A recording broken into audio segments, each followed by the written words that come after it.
And it is this. Okay, good afternoon, good morning, good evening, wherever you are, whatever time zone you're in. Hello, hello. Just noticed this is, wow, marked me up. I think I put something on that made this copper come off on my body.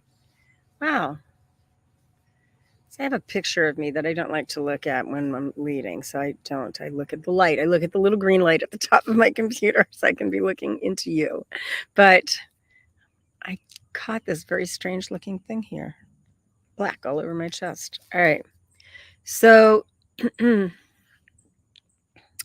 today, as we are coming into the holiday season, and people go, "Oh, give me a break. It's the beginning of October." But the reality is we've got Halloween stuff absolutely everywhere, and we've had that since September, and we're now already beginning to see Christmas stuff. Thank goodness we're not seeing Hanukkah stuff yet. We'll get to that closer to the time. But in reality, it's like we're people with all of the promotions and retailing and blah, blah, blah, people start getting like holiday stress starting about now. So I thought it would be fun to start us into this journey of joy. And I want to start with what my friend Trisha has done. And but because we actually have had joy as a whole section in Ascension, which is our fifth and final part of the curriculum. Ascension is this 9-month long program. It's really amazing, and people's lives are definitely changed as a result. It's actually very, very cool. Um, so the we had a whole section on joy, and I wanted to take some of that and give it to you here today. So as a result of this whole section, I'm giving you the tail end first. My friend Trisha, who is also in Ascension, um, she said, "It's like this, joy." Anyway, so there are four of us who are like each other, all of us each other's best friends. We call ourselves Playgroup Moms. We started actually as a playgroup with our infants, and we're together now, however long it is, 28 years later, or 27 and a half years later, all together still, and so this was something that got shared amongst the four of us, and then I shared it in with the group, and I think it's really amazing. I also shared it last night with the leadership training call, but it really is amazing, this thing that Trisha came up with, joy. Because when you do this with your body, it's like, wow, it literally, doing it physically, even if you're just making it up, somehow brings forth this incredible joy. So I want to talk a little bit about joy and how important it is, and hopefully that'll be something that's valuable for you. So one of the things I want to say that might be helpful is to have a working definition of joy. And one of the things to know about that is that joy is really very different from happy or happiness. Okay. So the American Psychological Association defines joy as, and this is a quote, a feeling of extreme gladness, delight, or exaltation of the spirit arising from a sense of well-being or satisfaction. And they then break joy into two categories, passive joy and active joy. Okay, passive joy is defined as a kind of contentment with the way things currently are. For example, you can experience watching your friends having fun, and it's not something that you can actually participate in, but you watch them and you have joy in you as you watch your friends. That's a passive joy. Active joy, on the other hand, is defined as, and this was really interesting to me, it's wanting to share your experience of joy with others, which is where I am right now. Joy. So this could be wanting to share an amazing, I don't know, travel experience or movie or book or fabulous food or whatever it is. You want to share it with the kind of experience of the wonder and awe that you experienced, and have that somehow imparted to and with others. And or actually participating, doing things together. Like when you're on a bowling team, the win is a shared joy, like that. Again, I want to just underline that joy is different from happiness. Research found that joy activates different systems in our bodies and in our brains than happiness does.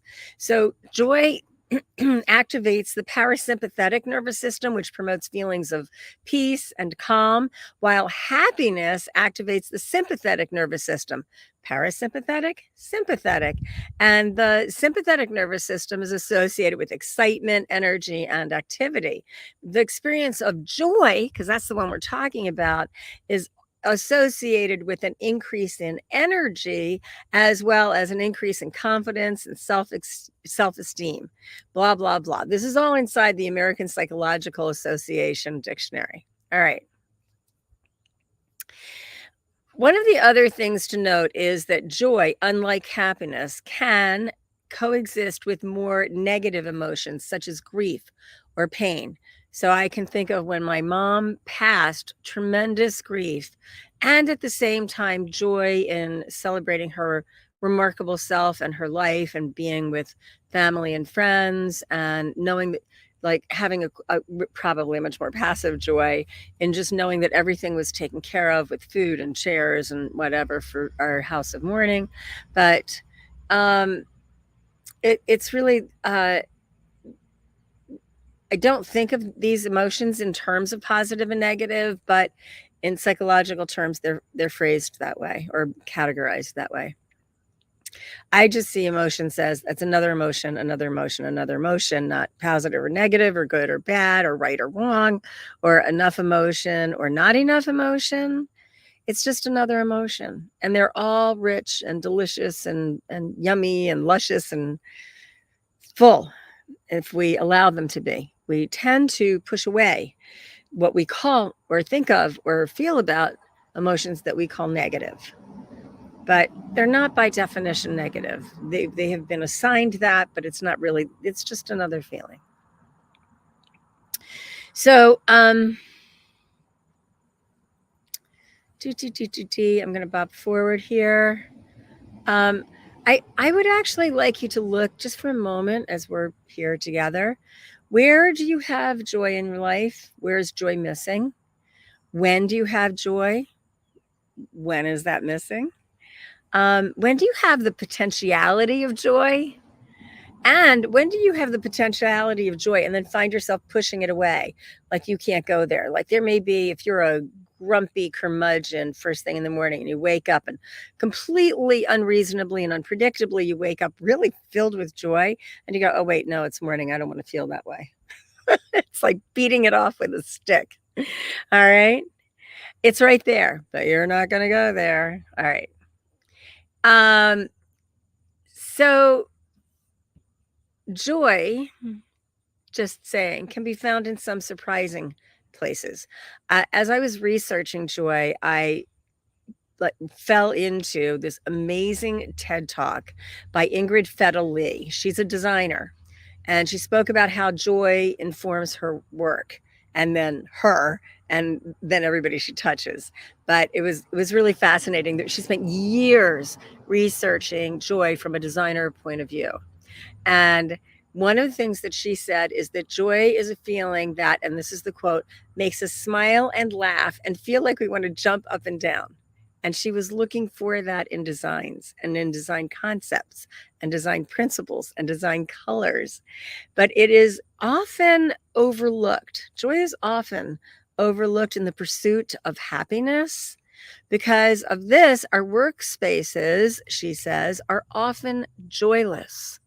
Like there's no joy. There are these gray square cubicles with gray carpet and off-white to gray desks. And it's really amazing that the workspace can have so almost like anti-joy.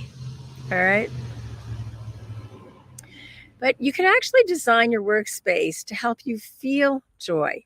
I'm outside right now, and I have to tell you, I'm feeling a lot of joy, for real. The air is warm. We're having a little bit of Indian summer. It is I can tell you in a moment, but I know it's supposed to go up into the 80s today. It's definitely well in the 70s right now.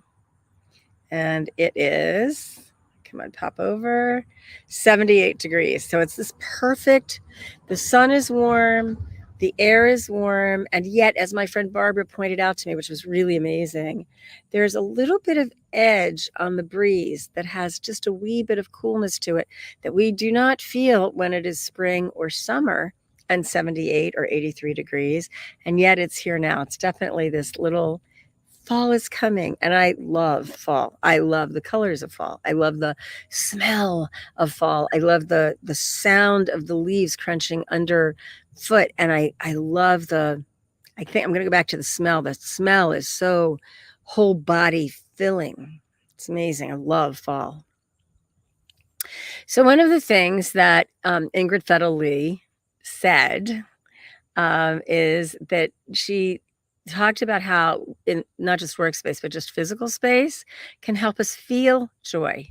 And there are certain things that she discovered in her looking, and interviewing hundreds and hundreds of people.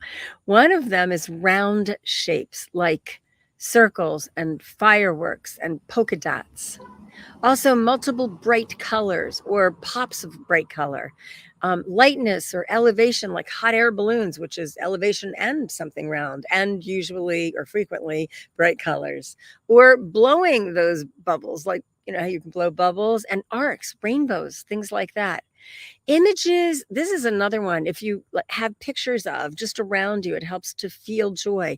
Images of abundance and multiplicity, like a lot of brightly colored houses planted as if caught midway, traipsing down a cobblestone street toward the sea. Those, just looking at that, there's a feeling of joy. In other words, your environment can be designed to elicit joy. And as a side note, just to say this, it was also revealed that angular designs elicit an activation of the amygdala. That's the fight or flight center of the brain. Okay.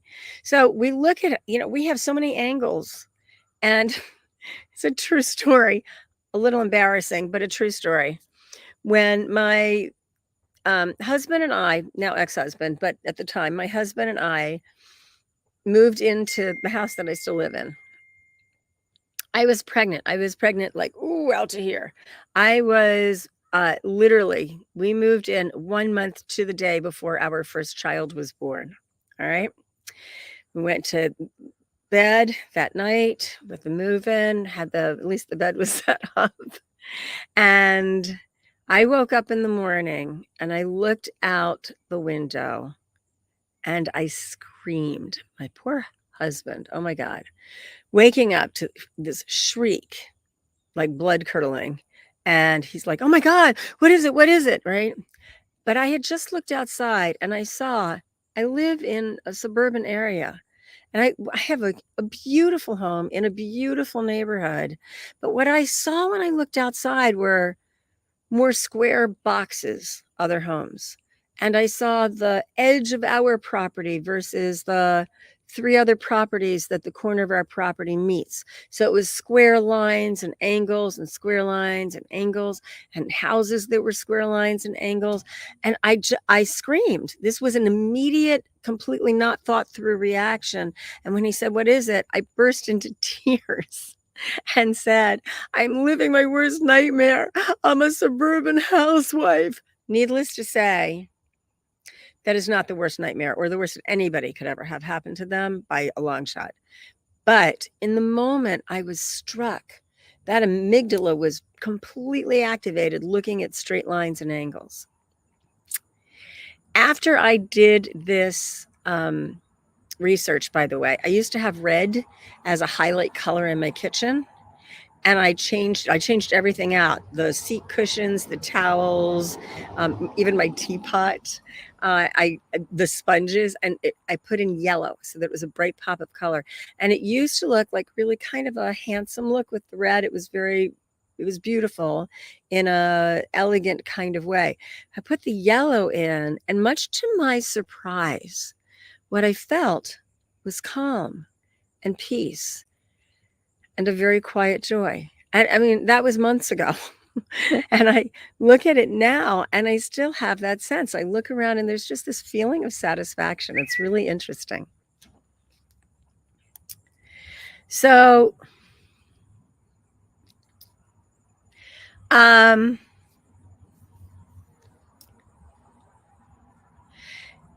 it may seem frivolous,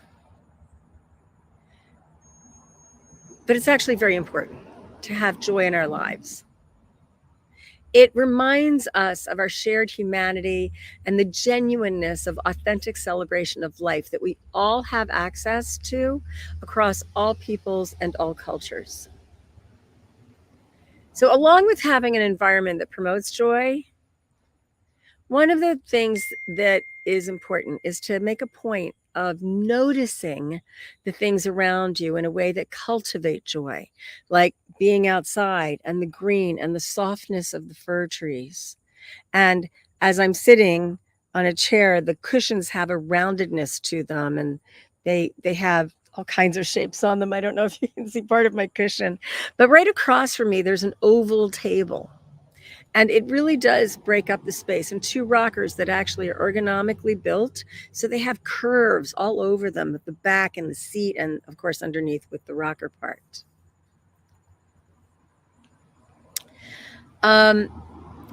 One of the articles I read was in Psychology Today. It was an article that said, and I'm going to read this to you: babies and especially newborns cannot give overtly to their new parents and grandparents or siblings or whoever, right? They just can take from them. That's a quote. So they take milk, they take your time for diapering or dressing them.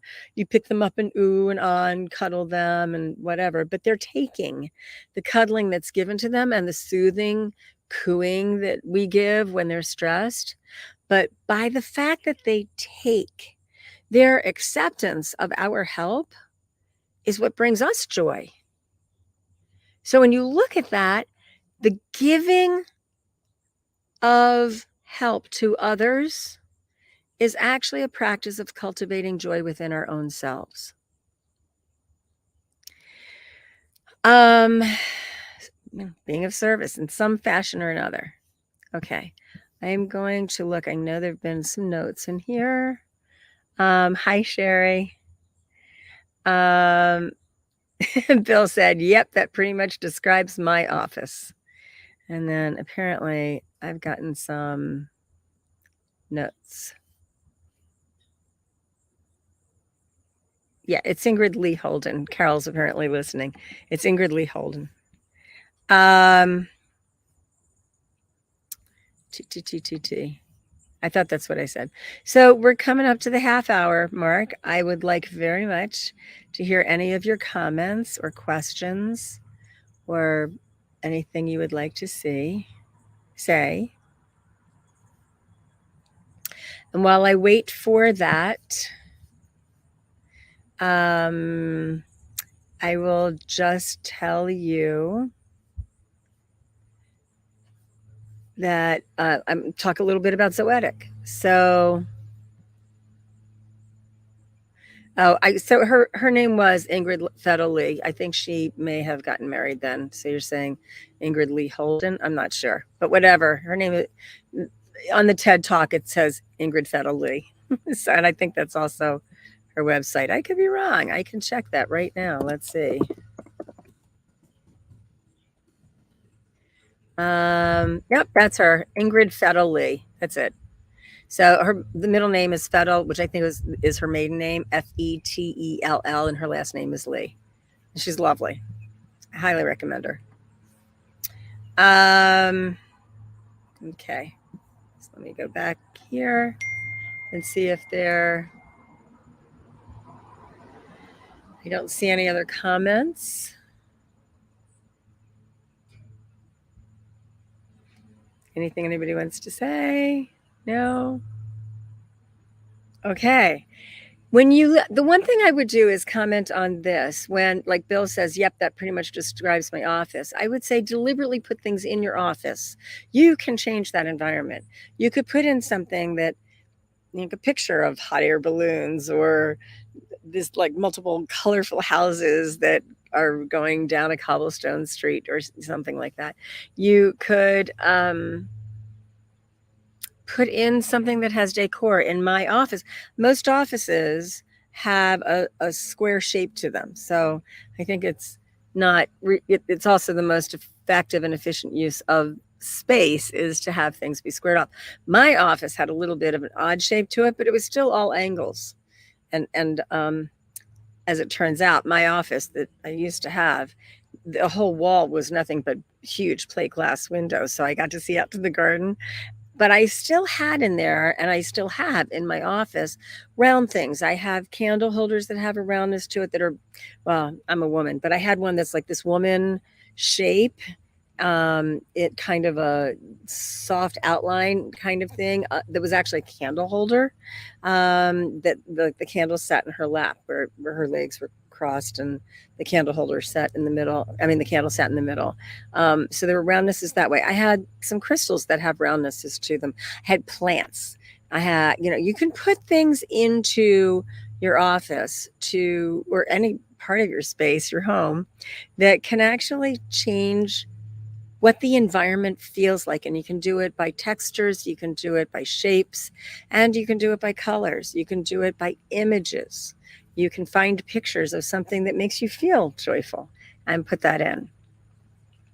Interestingly enough, because I'm aware of this, since I taught this a couple months ago, I was at the Ford, and I know I was going to do this today.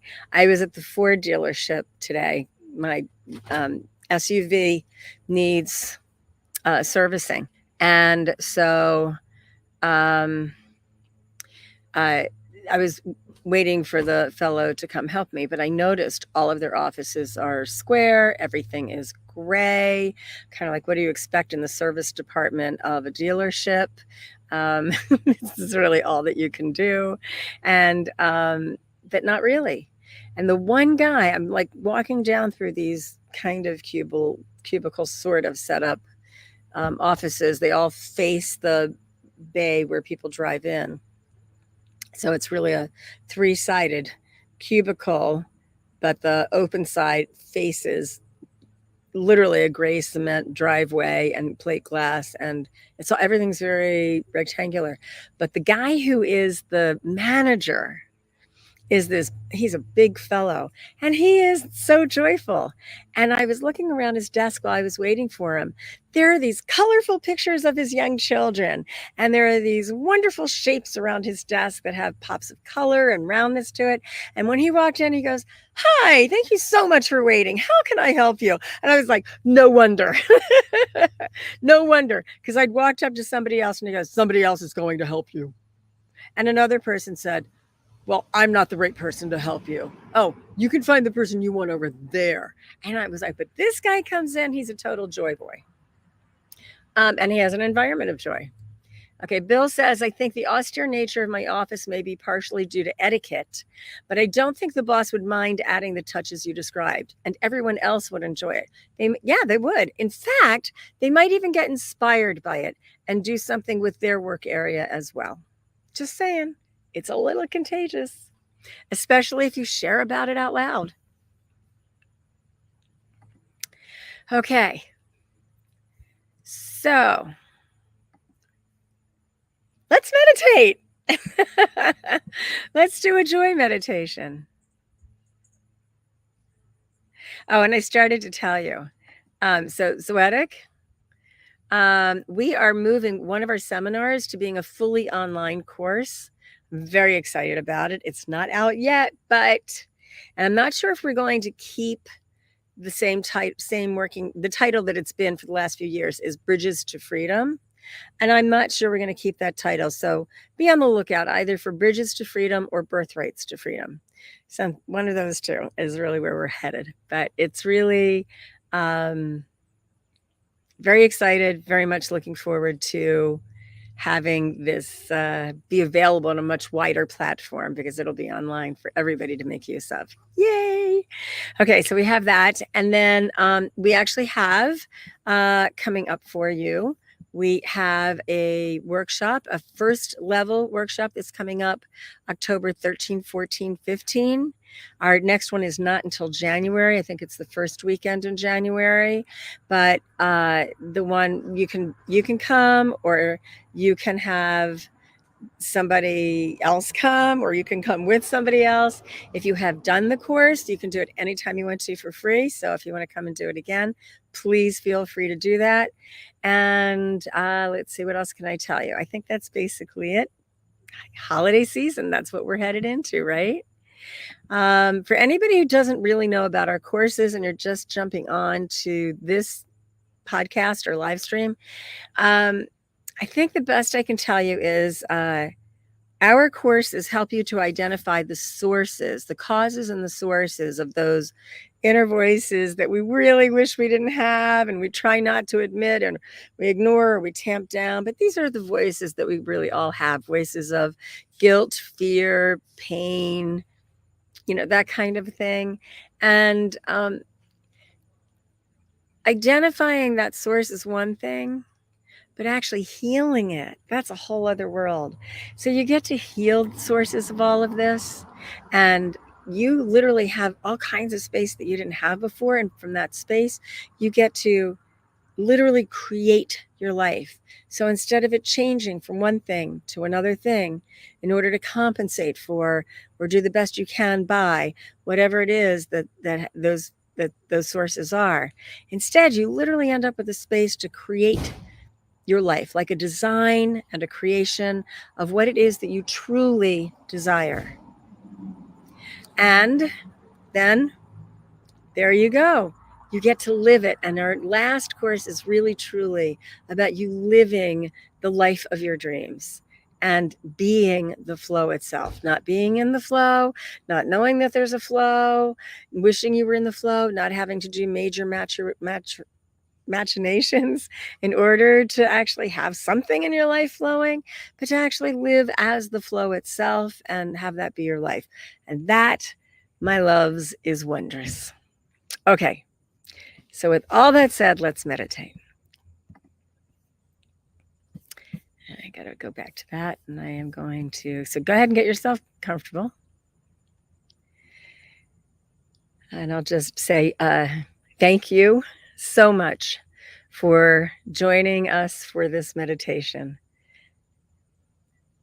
It is really a privilege and an honor to be with you. And I am very grateful that you are joining us for this joy meditation.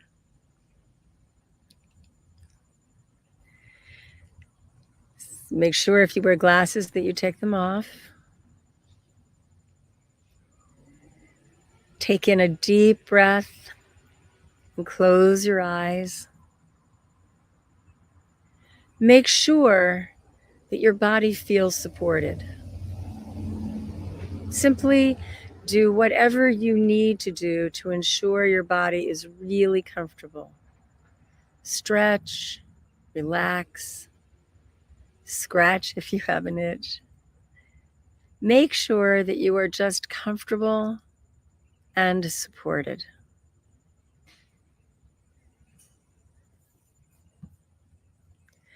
Just take a deep breath in and hold that breath, and just let all of what has been going on land into that breath. Sniff a little bit more air and hold that.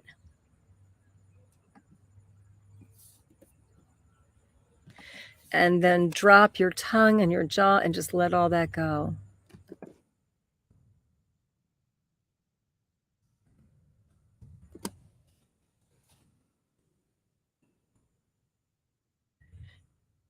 Again, take a deep breath in, filling yourself up from the bottom of your lungs and upward. Hold that breath.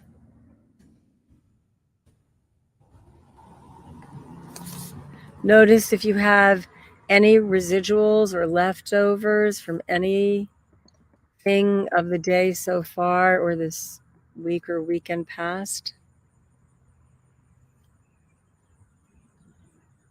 Sniff in just a little bit more air. Hold that. And now just let go. Just let your breath go completely. Not holding on to it or controlling it as it goes out of you. Just let it all go.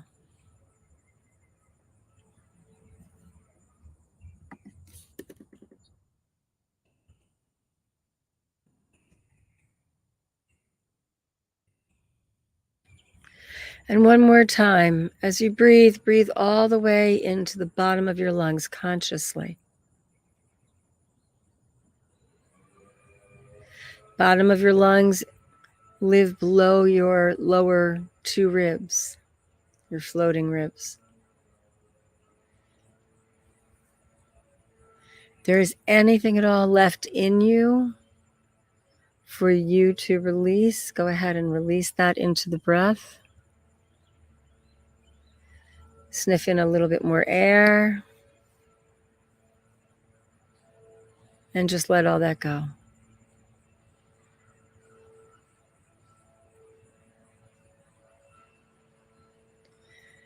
And now as you consciously breathe in pure white light, again filling the bottom of your lungs first, also the backs of your lungs, and the fronts, and the sides, the outsides, the insides, and the top. And breathe into your own consciousness, going deeper and deeper within your own being.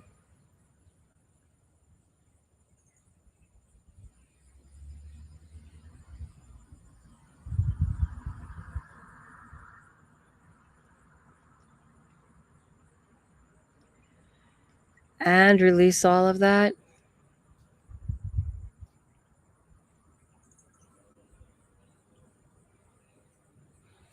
Breathing in deeper and deeper into the center of your own consciousness, into particles that are smaller than we have yet to discover.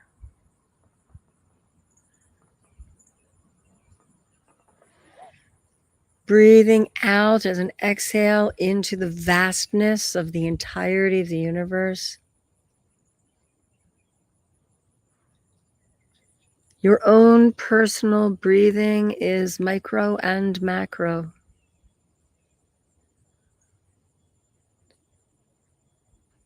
It is the perfect balance for the existence of life.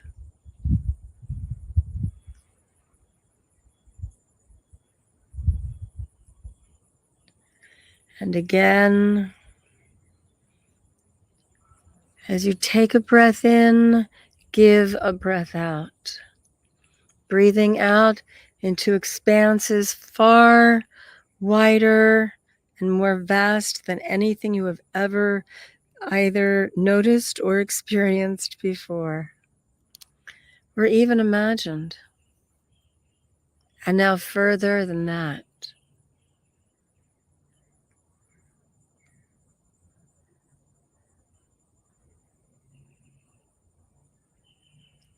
Breathing into your consciousness more deeply than you just were.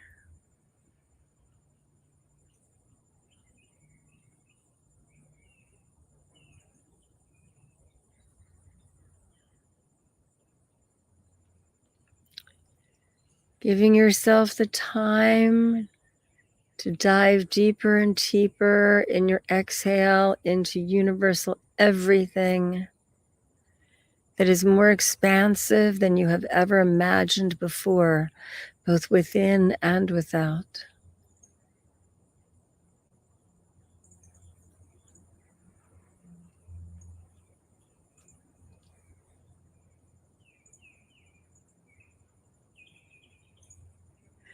Breathing in deeper and deeper into particles smaller and more minute than anything you have ever known, experienced, read about, or even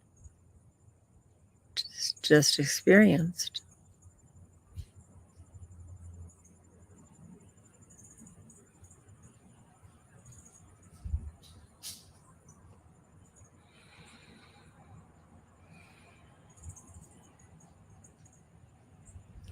It is all personal and universal, male and female. It is all that is, and that is all you.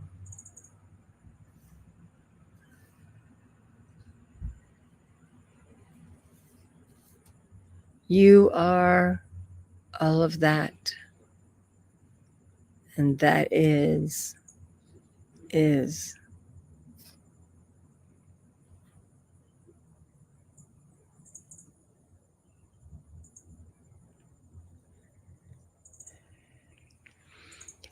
Now recognize someone in your life with whom you feel joy. Just bring that person into your consciousness.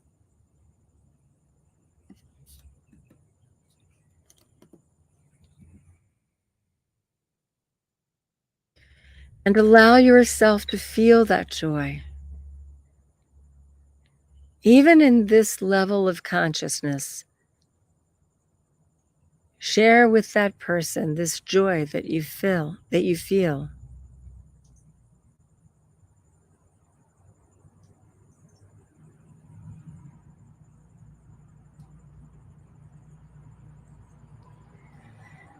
Recognize in your consciousness some place where you feel joy in your body.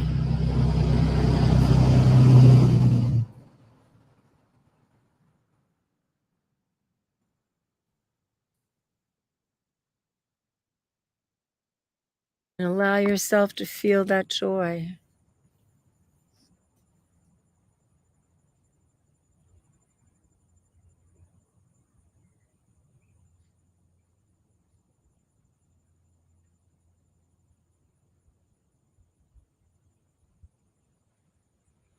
Let yourself feel that joy.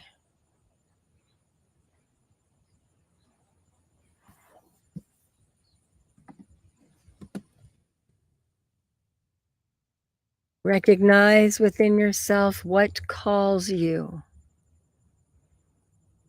And recognize that that brings you joy. It might also bring you a little fear, but it brings you joy. The idea and the anticipation of the possibility of what calls you brings you joy.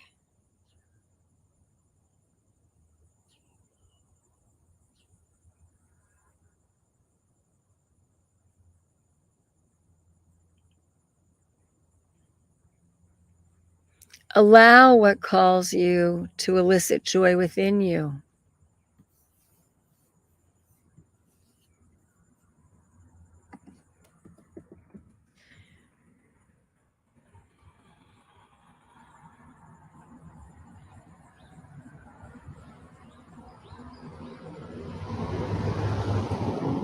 And in your consciousness, either identify or discover the results of what calls you as if it were already manifest.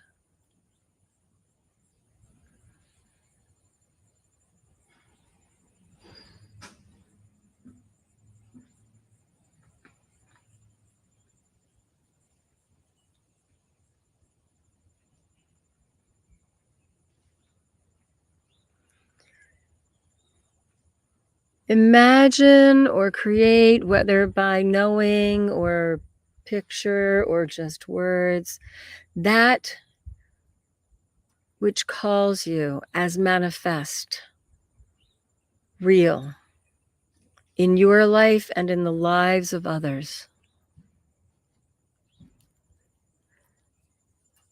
And allow yourself to feel the joy that that elicits within your being.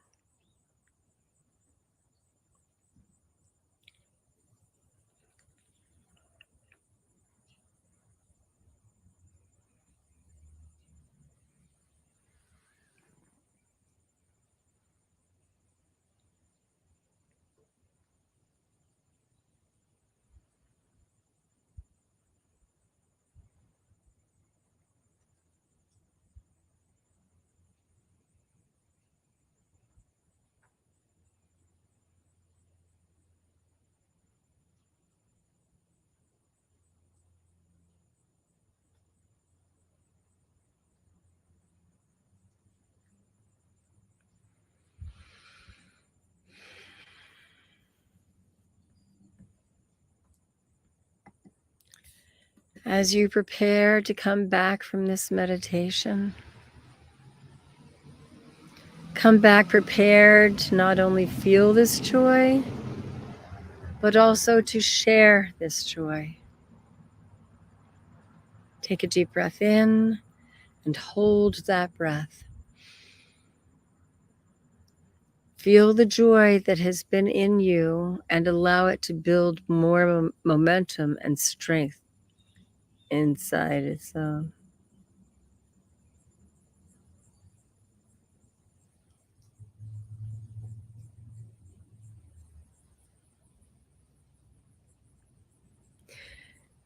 And release that breath, releasing joy into the world.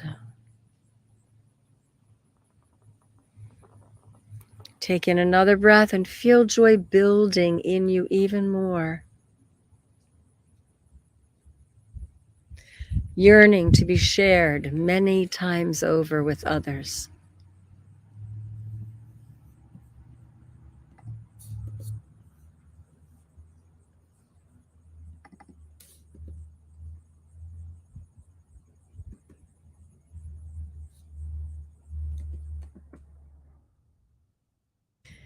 And release the breath.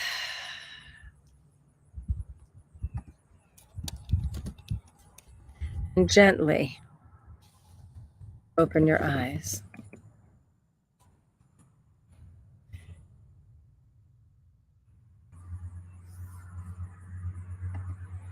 And just feel what you feel.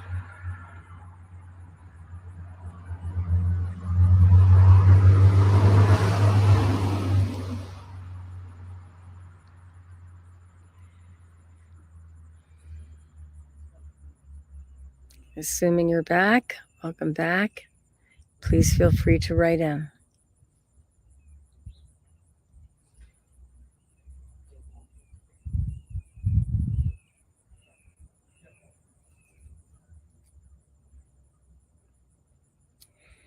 Okay, are you back? Bill says, I actually feel more grounded. Yay. That's an amazing result, right? All righty. Anything else for anybody? Well, thank you for joining us. Thank you for being here. Thank you for bringing joy into you and for sharing that with the world that knows you and that you have the privilege of knowing. May you truly have a joy-filled day and week. And remember that I love you.